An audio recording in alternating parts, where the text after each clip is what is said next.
But one of the beautiful things, Rav Ashlag and the Kabbalists explain, there's a difference between sharing and the desire to share. Yeah. Right? What we want to build in those 7 days is a new capacity of desire to share. Because we all probably can find ourselves in moments of giving. Mm-hmm. I always use the example of we all parents. And you have certain obligations as parents. And as a parent, you drive your kids to school, right? Not in our case. Not in our case. We're blessed to have the school right around the corner from our house. And I think you can join us. Some people, yes. Yes. So for most of people, right, they need to drive their kids, and it comes as obviously responsibility and obligation. I always think about, do all the parents enjoy the moment of driving their kids to school? And how do you know when you enjoy something? You don't wait it to be over. When you do something that you don't really enjoy, you want it to be over because you already want to move to the next thing, right? When you enjoy giving, it comes from the desire to do, and not because of you are obligated, not because you have to, not because of responsibility.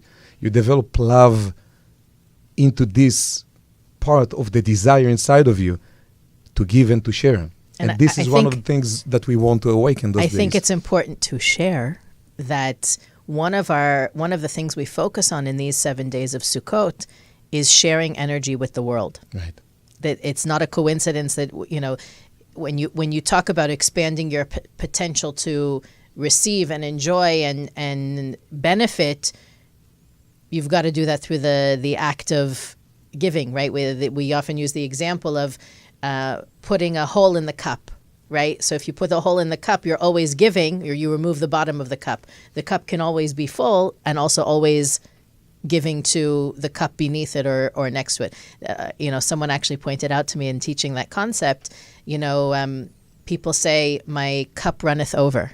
Like, I'm so full, I have so much to give. Well, what happens with what runneth over? What happens with what the cup can't hold anymore? That's one of the reasons to put the hole in the cup, right? To make sure that the cup never, it doesn't waste, nothing gets wasted. It's always part of a pipeline to be able to share with others. But our meditations during next week are to really to nourish and to sustain the peace in different countries around the world. So, on one hand, where Kabbalah teaches you have to receive, on the other hand, Kabbalah also teaches that if you want to hold on to what you've got to share it. Yeah. And along with what you said and Yuda said as well, I think we can introduce another word even to that energy that we want to build and focus on, not just giving and sharing. And I think there's also a difference in if we're introducing or mentioning the word kindness.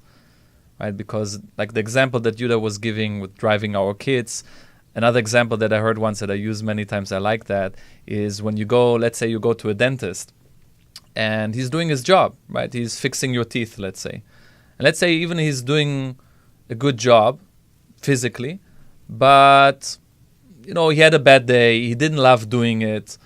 He made a face. He really was annoyed. He was actually angry about something that happened, and right? And he was annoyed with you. So he did his job. So technically, on a physical level, he helped you, right? He shared. He helped you with something. If it's his job, is he sharing? Well, right. Let's say. But this is interesting because if you think about, I cannot say 100%, but 99% of jobs, they're related to giving service.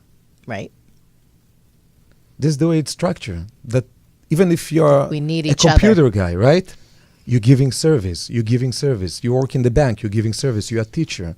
You're giving service. So can I ask, we got a question from someone. Yes. It's totally in that line. Is it not sharing if you say no to a contract because it's really too low for what you're giving? When is knowing your worth not sharing? Like rejecting an opportunity, and I don't mean to, I use the word opportunity not because it's positive and you're rejecting it, but rejecting a contract or an opportunity or a partnership because it's beneath you or below your level. I think all what we want is to feel like we're the cause, like we're in control, we decide, right? So I think it's just a matter of determining what do I set myself up for. So if I say, okay, you know what, I'm going to volunteer my time, and whatever they want to pay me, they'll pay me, but I'm not doing it for the money. Great. So I choose to give regardless, right? I'm unconditional in that sense. But when I say, okay, this is my business and I know my worth and I feel they don't appreciate or value that, so no, I feel like the vessel and the light need to match, right?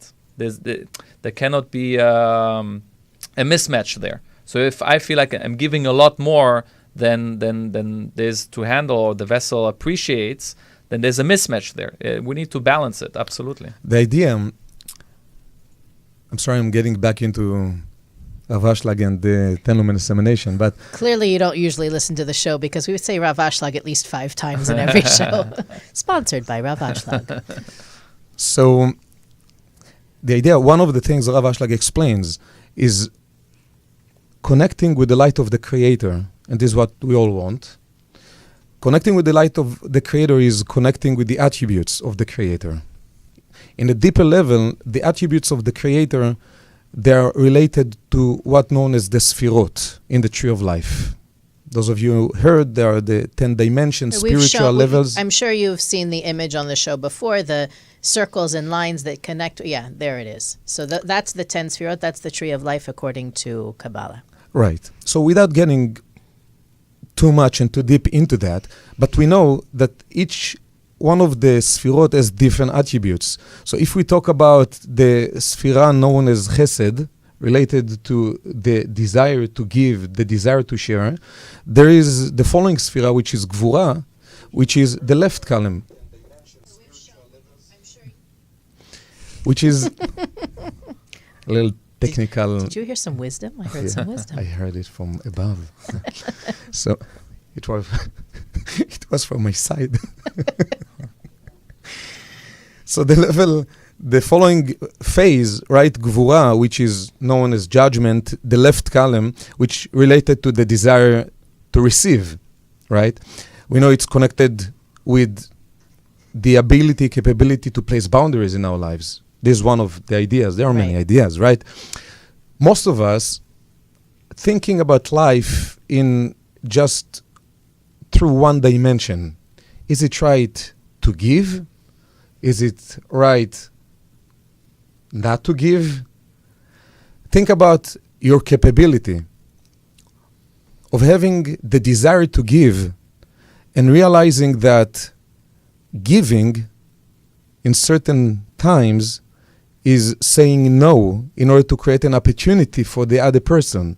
What you do when you say no, when the intention being driven by the desire to give, you're actually giving an opportunity for the person maybe to realize that if they want the business with you, they need to think a little different about the whole thing.